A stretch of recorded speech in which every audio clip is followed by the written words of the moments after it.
everyone, and welcome to Speaking of the Arts. I'm your host, Mike Epstein, and today's episode features an innovative company in the music industry called Open Studio.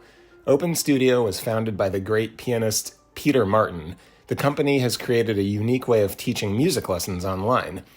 They feature some of the industry's greatest performers by creating an immersive learning experience using innovative software called Living Notation. I took a few lessons prior to interviewing Peter so I could better understand the experience, and I was very impressed by the variety of lessons offered as well as the incredible high quality of video and audio. We talk more about what Living Notation is during our interview, but that feature alone makes the lessons worthwhile. A bit more on Peter Martin. He is an acclaimed jazz pianist and entrepreneur. Over the past 25 years, he has performed at most of the major venues and jazz festivals on 6 continents, including twice at the White House for President Obama. Peter was recently featured in the New York Times for his groundbreaking work. Open Studio is offering our listeners $10 off any course of their choosing. Simply enter the coupon code WELCOME10. Welcome is in all caps, followed by the number 10 with no space, WELCOME10. Head to openstudiojazz.com today and sign up. Now, here is my interview with Peter Martin. Thanks for listening. Yeah, Peter, so thanks so much. Welcome to Speaking of the Arts, and I'm really looking forward to our conversation. Just by way of a little background, so I first heard of Open Studio not that long ago. I would say 4, 5, 6 months ago. Fred Hirsch mentioned it to me. And yes. Then I just finished an interview with Ulysses Owens Jr., and it came up again, and I thought I've got to connect with Peter and learn more about this. And so since then, I've had the chance to do a couple of, I've browsed a few of the course offerings and, tried to get my head around what all this is and everything, and thought, what a great person to have on our podcast, because we really do try to cater this to artists, to presenters, really to the arts industry. And I think everybody needs to know about Open Studio. So again, welcome, and I'm looking forward to hearing more about what the company is and what you guys are up to. Great, thanks. Well, it's good to be here. Always happy to talk about Open Studio, especially our artists, our community, and the whole thing. Yeah, man. So why don't we just dive right in? So tell me kind of a little bit about the background of Open Studio, how it started, and how has it evolved to where it is today? Yeah, so the sort of the genesis, the seed of Open Studio was actually some online lessons that I started about 10 years ago, which was very unceremoniously named what was it called? Peter Martin's Video Lessons, or Peter Martin's Online Video Lessons, something real jankety like that. But it really just came out of the idea, I was touring a lot at that time. Actually, I've kind of been touring for the last 30 years or so, most of my professional career, so to speak. But I was always meeting students or young players or any age players, actually, folks that either wanted to take a lesson or ask questions. And I come from a musical family. Both my parents are musicians, and my mother's a music educator, long time, as well as my father's symphony musician. And so I've always been around great teachers and great music. So I also came up here in St. Louis, kind of under the wings of some great older musicians, jazz musicians and classical musicians, that taught me a lot. So it's just kind of always been part of my ethos in terms of just paying it forwards and helping out the next generation. It's always been sort of a natural thing. So a lot of the folks that I would meet on the road that would ask me questions and things like that, or ask for lessons, I would do them when I had time, but I was always trying to figure out a way to maybe connect better with folks, when it wasn't as time dependent. And so I started teaching at Northwestern University in Chicago as part of the jazz program. And I had a small group of students, and they would often ask like I'd go up there for the day to Chicago and teach all day, and then I come home and I'd have emails from them, and they were always kind of the same questions, to re-explain something that we had talked about, or to dive in further. And so really more out of just laziness on my part, I started making some videos for them, because they were always sort of asking similar types of questions. How do you finger these scales? How do you practice this passage, or whatever? So instead of sort of writing or telling them the answer, I would just show them with a video, and I had like, this was pre-iPhone, so I had a flip cam. I don't know if folks remember those, but it was like I would set up on the edge of the piano and just demonstrate whatever it was, and then send them a link to the video. So that was kind of my first video lessons. And then Dan Martin, who ended up becoming my co-founder years later with Open Studio, had the idea. He's like, "There's this new thing called YouTube. We should put some of the videos up there." And I was like, "Well, whatever. I don't know what that is. That sounds like it's not going anywhere." And so we put some videos there, and we also started a podcast. I was actually kind of early on really into podcasts, and Apple was sort of pushing video podcasts at first. So we put up some of those early lessons um, uh, that I was sending to the Northwestern students as a podcast called 2 Minute Jazz. They were always really short. So that kind of took off really quick because there was hardly anybody that was making it. Wasn't that they were very good quality, because they actually weren't, but Apple just didn't have a lot of content. And so I got featured for 1 week as like the music education, what was it, music instruction, like video podcast of the week. And all of a sudden we just had like all these people downloading these little videos that were extremely jankety. And I mean, they were like just unscripted. I would just make them or whatever. So people did. What was cool though is I started getting feedback from folks like, "Oh, when's this week's 2 Minute Jazz going to come up?" And I was like, "Well, I never really committed to doing it. It was just something kind of a fun little sideline experiment." But it definitely got me thinking then again, like, wow, maybe I could reach folks that are interested in different things um, in a bigger way, via the internet. I didn't really know how to do it, but the video podcast thing really is the first thing that got me, focusing a little more. And that did eventually lead about a year later to us putting together a very basic online video lesson site. Cause I'd seen some other artists kind of doing this. And even I remember there was a guy who had like a woodworking site where it was like you could join and you get access to like videos and plans for woodworking. And I was like, wow, that's kind of cool. You could do that for jazz piano. So that was the original Peter Martin lessons. And that really, as soon as we launched that, it just took off way faster than we thought. There was like a lot more interest in it than I was anticipating. I think we had like 30 people signed up the first weekend, which was like 29 more than I was expecting. And so I knew my mom probably would sign up, although she actually never did sign up, as it turned out. But it, I just sort of chased down that idea after a bunch of people signed up. I was like, wow, okay, maybe we have something. And, got feedback. What did you think? I think I had like 5 full-length lessons up when we first launched it. And I would just ask folks, what do you want me to do a lesson on next?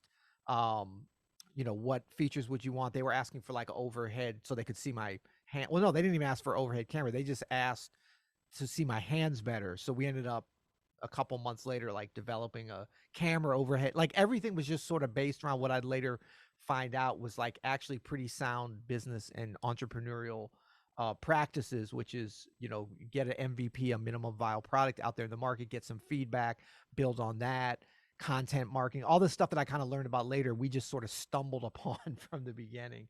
So I was just doing that as a sideline thing for several years, but the community really grew around just this Peter Martin lessons. And so then I was constantly thinking like, wow, how can we scale this out and make this bigger than me? And so the obvious thing was, for me, I was talking with different artists that I toured with and that I knew, Romero Lubambo, Gregory Hutchinson, who were kind of my first big artists that I brought in. And then it just became sort of, almost kind of obvious next step is like, well, let's create something that would encompass and take what I'd learned from just the Peter Martin lessons and do it for other instruments and maybe other genres and stuff. But then we sort of rallied around jazz because that was the thing that I really knew and most of the artists knew, and also that I understood the community and kind of what bound it together beyond just, we're pianists or we're saxophonists. But jazz has such a community feel to it. It's so much rooted in the music anyway.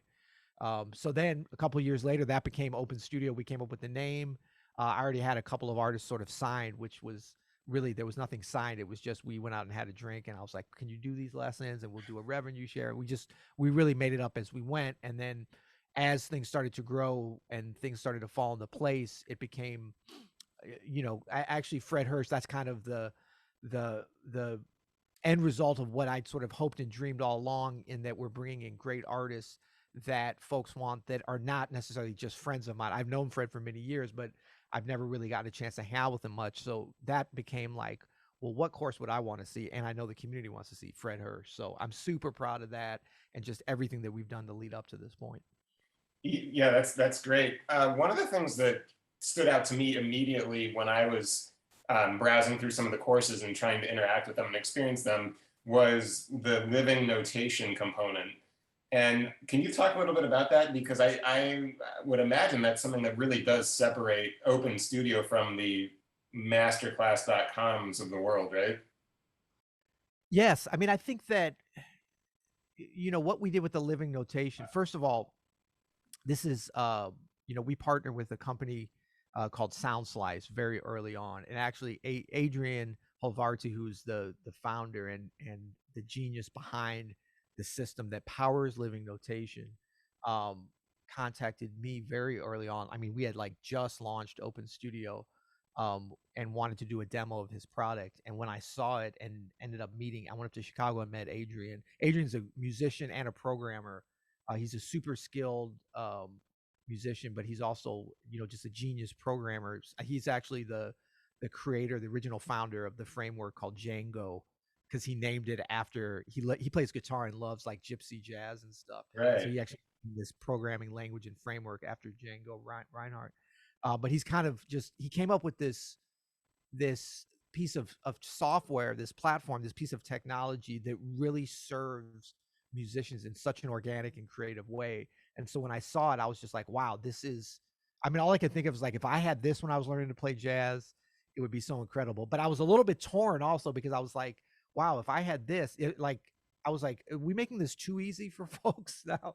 Because going through that process of like transcribing things on your own and learning, it's almost it's like if you're going to write a speech and do it in on a piece of paper, or write a story as opposed to just speaking it into Siri or some kind of voice recognition. That's almost like the same type of thing with the living notation and with Sound Slice and what it can do. But the more I delved into it and talked with Adrian and really explored the software, the more I realized that we could kind of use this, with our artists, with our courses, to serve the overall concepts of what we're trying to get across and to help the students and really streamline some things. So, we call it living notation, but it's really based upon this foundation of Sound Slice, but then sort of our interpretation of when do you bring in the transcription and when do you leave it to just being able to hear it. And so, to your question about, with Masterclass and some of the other sites that are more, I would say they're more sort of aspirational and entertainment based, as opposed to like very functional. What we're trying to do is straddle that line between, you know, being able to present, say, Fred Hirsch and his beautiful artistry with beautiful video and audio, where you can just sit back and sort of, bask in the warmth and beauty of his playing. But then if you're a pianist also and you want to dive down into the nitty gritty and see like, wait, what was that voicing that he did? What were the notes? I want to practice that passage and highlight that in the living notation, and then watch him play it and see the overhead camera and immerse yourself with all that we actually provide the tools for that as well. Whereas, with Masterclass, if you're, a fantastic tennis player and you're watching the Serena Williams course, yeah, you're probably going to learn something, but she's talking about a lot of things that you probably have already learned, but she can just do better. So it's fun to watch her do it and to try to kind of imitate, but they're not necessarily, giving you the actual nitty gritty tools. And this is not at all to cast aspersions on masterclass.com. I mean, what they've done is amazing, and they really are leaders in our space in a lot of ways. But what we're doing with Open Studio is a little bit different. It's more for like, we really take, say, pianists from a specific place of where they are and can take them, if they're willing to put in the work and use the tools correctly, to a specific, development as they go. And so they can be inspired and they can see the beauty and hear the beauty and everything, but they can also say, wow, I've learned these specific tunes. I've learned how to play this counterpoint like Fred Hirsch. I've learned how to walk a bass line like Christian McBride. We're not saying that you're going to become Christian McBride. That's not possible. But you're going to get that inspiration and you're going to get a little peek behind the curtain. But you're also going to get some specific things that you can see and practice that I think up till now, in a lot of ways, sort of are out of, they're really out of touch unless you were able to get an hour lesson with Christian McBride, which he doesn't do lessons, because he's touring and he's recording and these kind of things. So that's really everything that we do at Open Studio is based upon this concept of like how much of Christian McBride, of Fred Hirsch, of Diane Reeves, of Adam Manis can we give you of their unique thought processes and knowledge base, without you actually sitting there with a lesson, which of course would be the greatest, but how close can we get to that experience? And the living notation has been a real game changer in that regard. Yeah, absolutely, and this all makes total sense to me because I mean, my career is I'm a booking agent, but I'm a jazz drummer too. So I get the uniqueness of having these really well-known jazz players. What is their unique personality that they can distill upon students via a lesson? And that's certainly part of what the whole lineage of jazz is all about and everything. And it's funny because I was thinking about, when I was doing some research for our interview, I was going to ask you, although you kind of just alluded to it, have you guys considered other styles of music? And as I'm hearing you describe the process and living notation, I'm wondering, would it would it even be conducive to other styles of music? Right? I don't know. Yeah, well, I mean, the living notation can definitely be used, and other folks have Yeah. done this, in terms of taking the sound slice underpinnings. True Fire, which is really a guitar-based site, I know uses some of their technology and platform.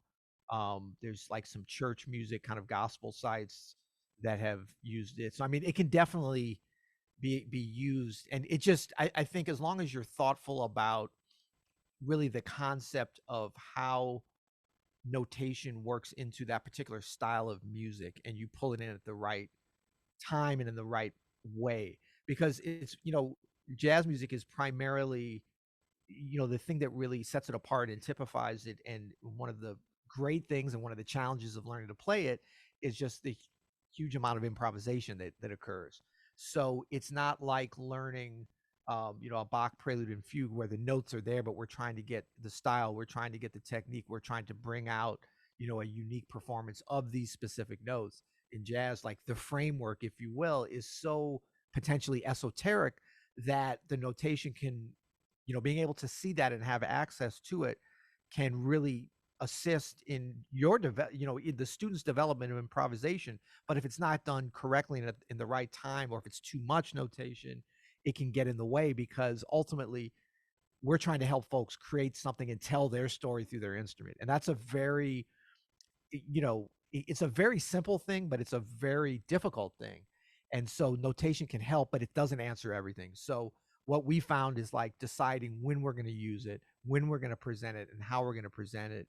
And then just also really constantly reminding the students and presenting the material in a way that you can just hear and that you can just see the video without having to worry about the notation, because that's when you're really going to learn to play. So we use it more as just like a tool, not as a full-time, like you sign up for a course and you're watching a bunch of notes on notation. No, you're mostly watching Fred Hirsch play. You're hearing him talk. You're hearing the sounds of his piano, because that's what's going to change the game for you ultimately. But then we're bringing in notation as you dig deeper. What is sort of the optimal way to experience an open studio lesson as a student? What do I need, equipment wise? Like what is really the optimal way to do that? Well, I mean, probably the best thing is to have, a really high quality screen and some really high quality audio with a computer set up or an iPad, right at your instrument. Um, but that's not always possible for a lot of folks. So we try not to we try to have things presented in a way that we can kind of meet folks no matter what technology they have. So if you have just an iPad or a tablet or just a phone and some headphones or even some earbuds, you can really get a lot out of the course. In fact, if you're not, in order to not get tripped up on all the potential technology, and I'm sitting here in one of our studios now, about to get tripped up in a bunch of technology just to set up for this. There's always that. If you have some good headphones and a tablet, you can experience our courses in a fantastic way. It's a lot simpler than having speakers and stuff. And almost everything, a laptop is really good because you can kind of control things in more specific ways with some good headphones, because you're going to get so much better sound than even the best laptop speakers. But little things like, if you have a laptop, a lot of times you might have other programs open or notifications on. So that can kind of get in the way of just your practice routine. So we talk about these things because that can be, it can almost be like too much technology can be bad. So we're always looking at ways to sort of balance these things. But what we do see with our students in general, the ones that are very, self-starting and disciplined and get a lot out of our courses, usually will have like a tablet and some headphones and like nothing really running at the same time, notifications off. That can be a great way, to learn, because it's not like going to a class with others where you've got that accountability and you've got each other to kind of, look after, or an appointment with somebody as a teacher at a specific time. Like you really have to follow through and be disciplined yourself to get something out of any kind of online education. And it's something that I've experimented with and researched a lot on my own in other subjects besides music, and in music, because I really want to find a way to help our students do Open Studio as much as I can. But the difficult thing is we can control the product that we put out there, the courses, and how we present them. But we can't control if someone's going to actually follow through and do it, because sometimes people come and they're like, wow, I'm going to buy the course and I'm going to sit back in my living room, put it on my television, and just watch it as I sit on the sofa, and I'm going to get better. And that's not really the way it works. It's like we're giving you, just watching Fred Hirsch play piano is going to make you a better person, but it's not necessarily going to make you a better pianist, unless you go through the process of the things that he's saying to do. And they take work. I think they're great. I think that they're fun, and I think that people that embrace that work, but some folks need that accountability. So we're developing new programs now. And it's funny you say, what's the optimal way to experience and get something out of Open Studio? I would say beyond even just the technology, the program that we have now called Open Studio Pro, which is brand new, I think this is the thing that's really going to set our stuff apart from a lot of other folks, because we're combining the in-person live accountability and meeting point and community with the recorded resources. So we're having extreme success with our students, but it's a commitment. So this is basically Adam Manis, who's our creative director and an excellent jazz pianist, and one of my partners here. He 5 days a week gets together for guided practice sessions live over Zoom with a group of, often anywhere from 50 to 100 folks, and practices with them. And so if you're part of Open Studio Pro, you have access to all of our piano courses. And he also curates like what to work on, but he goes through themes by the month and demonstrates stuff and goes through and practices on those themes every day. You can also watch them if you can't make it live. I believe it's at 1:00 Eastern every day. And we have some funny things with time zones. It works really good for Europe. For Asia, it's not so great, but you can watch it recorded and go through it too. You don't have to be there live. But we are finding that having that live option, folks practicing together, is so important. And the progress folks are making has really been amazing there. So I think that's kind of the future of where we're going. And the hard thing about that is like, you got to be there. We have to have people to teach it. But I mean, it just works so good. I'm super excited about that. Well, I wonder if it's a fair comparison to say that this is kind of turning into the Peloton of jazz education, virtual jazz education. And I mean that as a compliment, because I have a Peloton. No, totally. We actually internally here at Open Studio, that was sort of the code name for Open Studio Pro before we named it Open Studio Pro. It was Peloton for pianists. I see that. Yeah, we were always like, do we need to check with an attorney? Well, I was like, we're going to say it internally, and then if other folks start saying it. But yeah, it's like, and I know with Peloton, I've never actually done it, but that was one of the sort of systems I researched just by talking to folks that were using it. And like my daughter does Soul Cycle and like these different things in athletics. We really drew on some of that stuff for Open Studio Pro, because it's sort of like, well, if you've got the bike and you can access recorded lessons at any time or sessions, wouldn't that be better?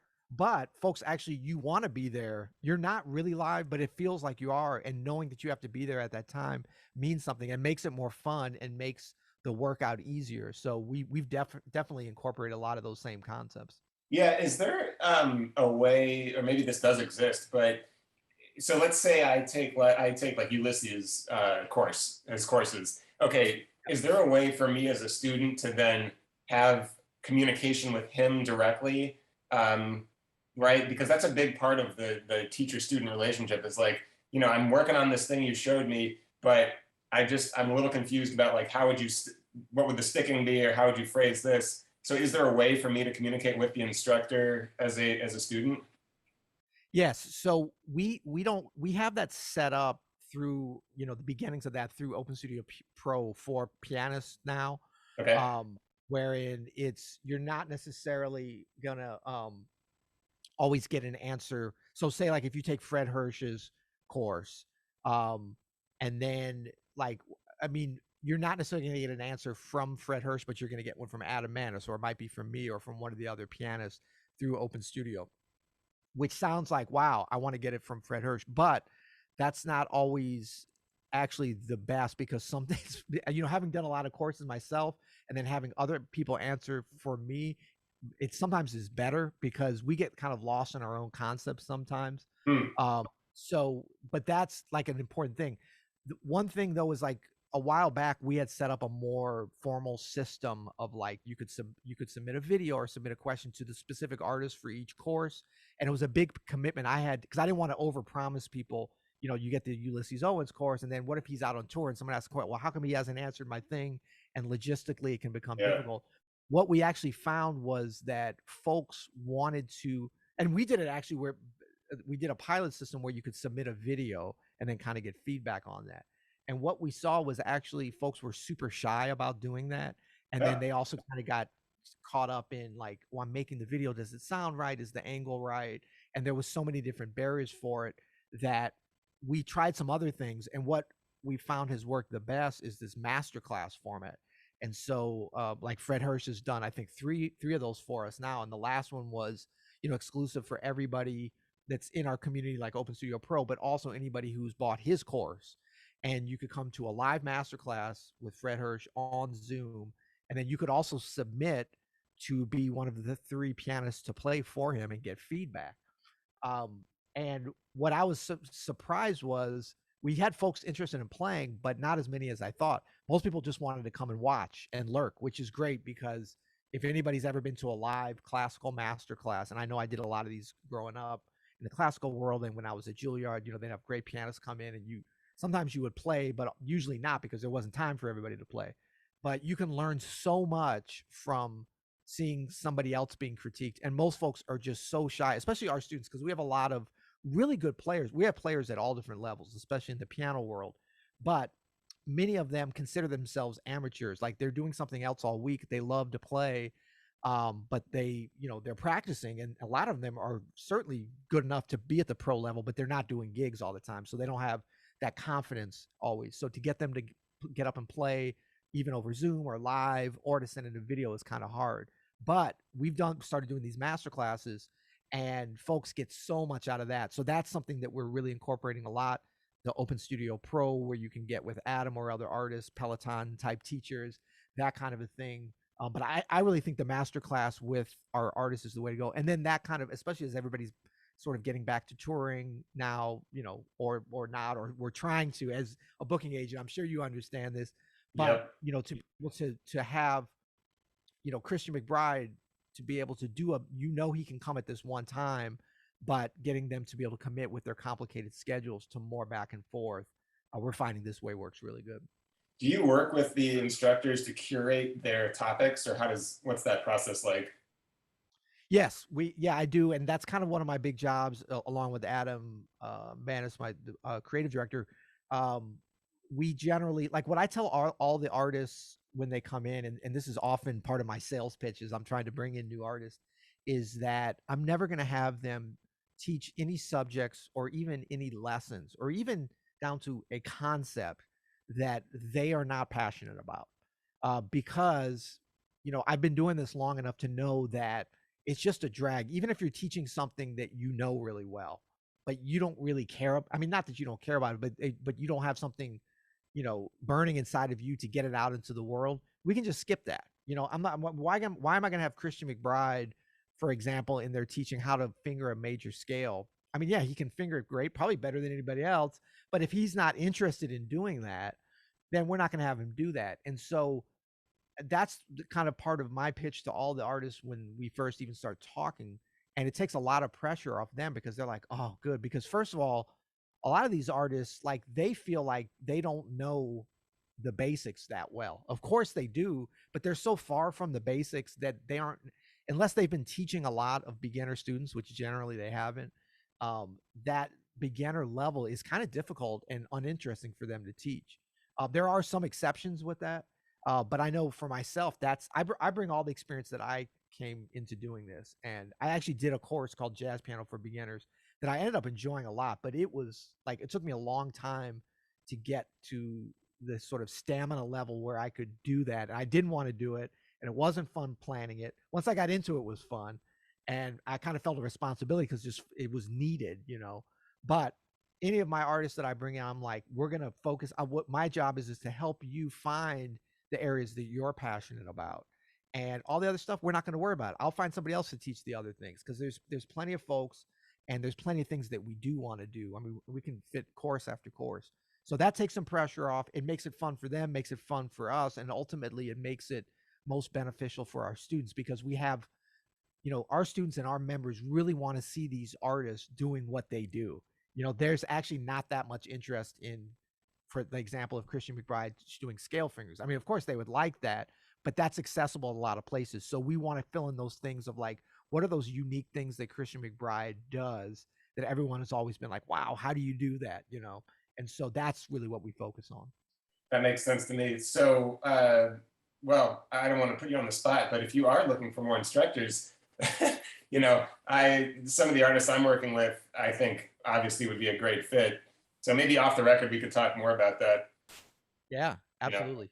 Yeah. yeah. I mean, a lot of the artists that have come into the fold have been, and that we're talking to now are folks that either I reached out to, although we're probably getting more inbound at this point, which always works great because if somebody comes and is like, look, I'm really interested in doing something, I know that, you know, they want to do it, that they've been putting some thought into it. Because I've spent a lot of time convincing great artists, like, you could do this. Oh, I'm not a good teacher. I've never done that kind of thing. I was like, no, but nobody's done this kind of thing. This is a new thing. I'm like, you got to trust me, you know. So it's a lot of energy for me to kind of sell them on it. So I love it when folks are coming in and saying like, hey, I'd really love to do something like this, because then I can tell them, I'm like, all right, well, this is kind of what. Now sometimes I explain what's involved with it, and then they kind of lose interest, you know. But you know, my pledge is always to them is like, I can make this as fun and as easy as possible, and it's probably going to be a lot more fun, and you're probably going to be a lot better at it than you're thinking you're going to be at it. And we've kind of streamlined things down to where it's not like months of work and preparation, and you know, that's just not the way we do things. We're very prepared, and I think we organize and present and produce the content in a very thoughtful way. But a lot of that's on our side, and a lot of that's done after we have the content, kind of going through and curating and organizing it, and then, you know, just using the experience we've had from doing, you know, literally thousands of individual lessons at this point. And do they come to your studio, or how does that work to record the actual courses? Yes, they usually we do some things at a couple locations that we've used in New York. Fred Hirsch's course was done there at Octavian Studios, which works really well. And we have a video crew we use there. But most things are done here, and we're actually in the process of building a new studio that's going to be ready in November. It's just around the corner from where we are now, but it's kind of incorporating all the workflows that we've learned and all the things that we've wanted to do here, and just be able to kind of do them easier and better over there. And we're really excited about it. We have several isolation rooms. We have a dedicated podcasting suite, a listening sesh area, actually a live performance and live streaming and recording space. And Wow. And for so people we're listening, that's in St. Louis, right? St. Louis, right, right. And so I mean, we've already brought almost all of our artists here at some point to do some recording, if not all of it. But this is going to make it even more attractive, I think, to be able to do everything in house. And in a way, I mean, since COVID, like, we've done a lot of production here, but because so much of the time we couldn't have, you know, any like, we've done a lot of solo production, Adam and my, you know, I mean, there was times when we were like, all right, I'm about to leave the building and text, you know, because we were just so afraid about, you know, things being spread or whatever, but we wanted to keep the production going. So Right. we've learned a lot in a short amount of time, and we're putting all those kind of hopes and dreams and aspirations and skills and workflows into the new space. Well, that's great. Well, all right. So you mentioned Open Studio Pro. You've got a new studio that you're about to move into. I mean, I was going to kind of as a way of sort of wrapping up our conversation, just to ask, where do you hope the company kind of ends up in the next 3 to 5 years? And it sounds like you mentioned a few of those things. What else are you guys working on that you hope to see happen? Well, one thing that I've been sort of seeing happen with the growth and the trajectory of Open Studio in general in sort of an organic way at first, and now we're sort of guiding in that way, is for us to really be more of a jazz community meeting place and meet jazz media company, a little bit more all inclusive and less lines and barriers between performance and education and recordings and live streaming and in person and online, trying to encompass all these things, and not to get ahead of ourselves and think that we can kind of define where the jazz entertainment and presentation game is going, but to be ready to take advantage of people kind of looking at all this stuff in a new way, and to really stick to the foundation and the connection point of jazz music, of being kind of what we do. We've had thoughts and even talks and some plans about going into like classical and some other areas that we have some knowledge and expertise and connections in. But I mean, I love jazz. I love class. I love bluegrass. I love a lot of things. But it's like jazz is what I know, and that's what Open Studio knows. So for now, that's what we're going to do. But what I see as a great opportunity is that, you know, jazz fans around the world are so passionate about this music that we don't have to sell many people on, the glories and their love and connection with the music. It's like if somebody's looking at a wine list, they don't have to write on there, wine is really good, you're gonna love it, it's gonna make you feel like. They already like wine. They're just looking for the particular, like, how's it gonna be presented in a bottle, is it cheap, is it, whatever. But the overall concept is like the grape growers from thousands of years ago already sold people on that. So what we're doing is not necessarily going around and trying to find new people that are into jazz to get into jazz. Although I think what we're doing will do that as well. And there's always, audience enhancement and growth and all that that we want to be part of. But it's more kind of connecting things in a way that we're like, okay, Open Studio, yeah, we started from this education place, but look at all of our artists. These are all fantastic players too.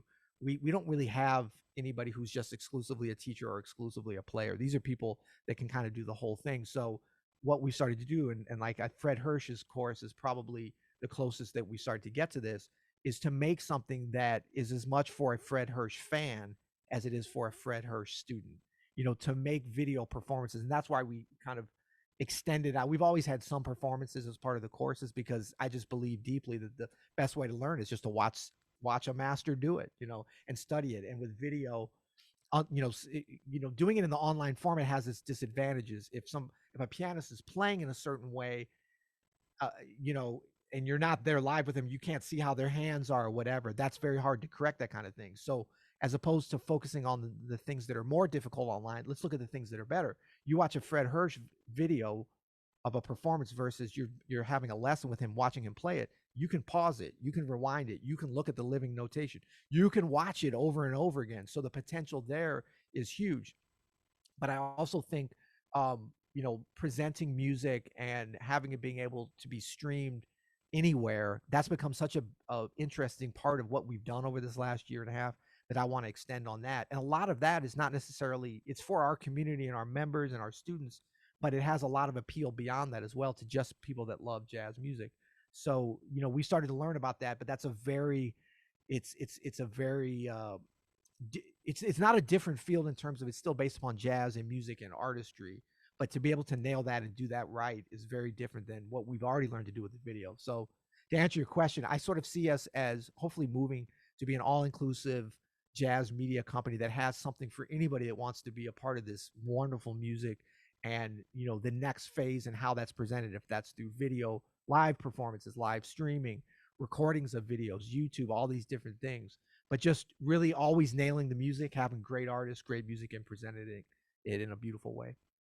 Yeah, that's super exciting. Well, I'm going to go ahead and tell everybody, you got to go to openstudiojazz.com so you can actually see what it is that Peter is talking about.